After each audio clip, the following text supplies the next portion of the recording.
All right, let's talk about synthetic division. Now, this is a very handy thing to know about. It's really not that bad of a process. Most of it's about the setup and just being careful as you do it, but not a bad process at all. But it's very useful as we continue on with talking about polynomials. All right, so synthetic division.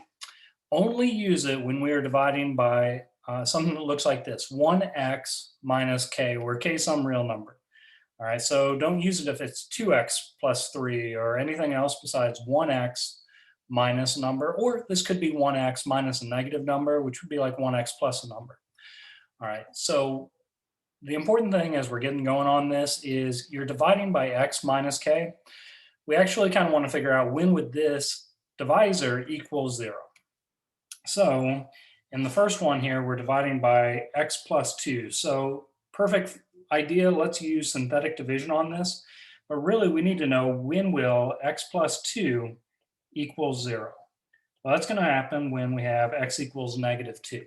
So what we want to do is we want to use negative 2 out in front of our synthetic division. All right, that came from this divisor. It's kind of like you switch the sign on the number out here.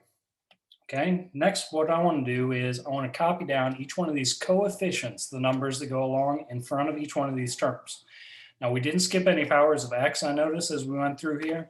If we had, we'd want to say that we have 0 of that power of x. So if we didn't have any x to the first, you would put 0 as a placeholder in that spot. All right, so copying this down, I'm going to go 2, negative 3, 4, 5.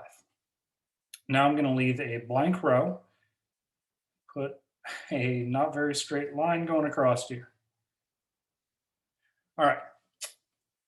Now we're set up. What I'm going to do first is this first number is going to come down.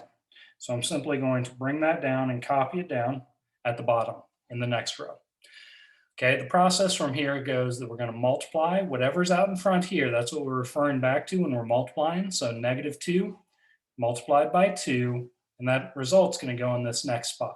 So negative 2 times positive 2 is negative 4. Then we're going to add vertically. So we have negative 3 plus a negative 4 is going to make negative 7. Now we're back at the bottom here. We're going to repeat our process, right? We're going to multiply.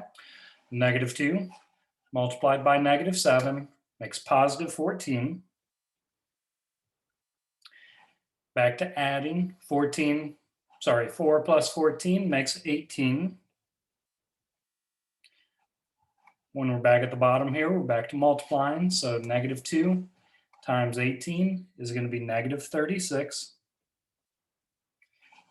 Add 5 plus negative 36 makes negative 31. All right, now how do we read this result? We've done the process, right? Multiplying and adding works pretty smoothly in general. But to read off our result, whatever we got here at the very end, that's going to be the remainder. All right, so we got a remainder of negative 31. Everything else in here is what we refer to as the quotient. But how do we read it off? Well, this last constant that we got here right next to the remainder, that's going to be a number. And then we kind of count these up. It goes x to the first, x squared, and then if we had more digits out here, it would go x cubed, x to the fourth, and so on. But since we only had constant x squared, that's how it's read off.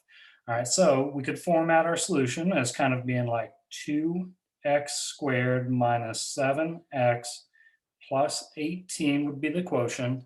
And sometimes we format this as the remainder over the divisor. Remember, we were dividing by x plus 2. Initially, we were dividing by x plus 2.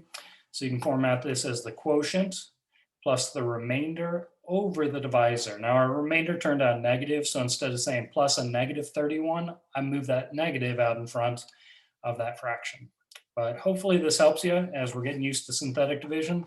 Remember, it's always multiply, referring back to this first number out in front, multiply, add, multiply, add, multiply, add, until you get done. Good luck.